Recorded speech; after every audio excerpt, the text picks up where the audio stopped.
হাজারো ব্যথা বেদনার পরে ফিরে আসনি তুমি আপন ঘরে।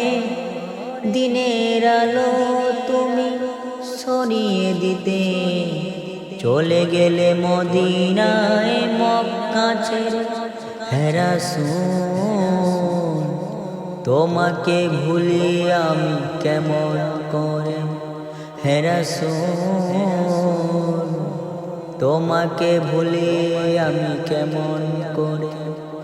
হাজারো ব্যথা বেদনার পরে ফিরে আসনি তুমি আপন ঘরে। দিনের আলো তুমি সরিয়ে দিতে চলে গেলে মদিনায় মক্কা ছেড়ে। হে রাসূল তোমাকে ভুলি আমি কেমন করে। হে রাসূল তোমাকে ভুলি আমি কেমন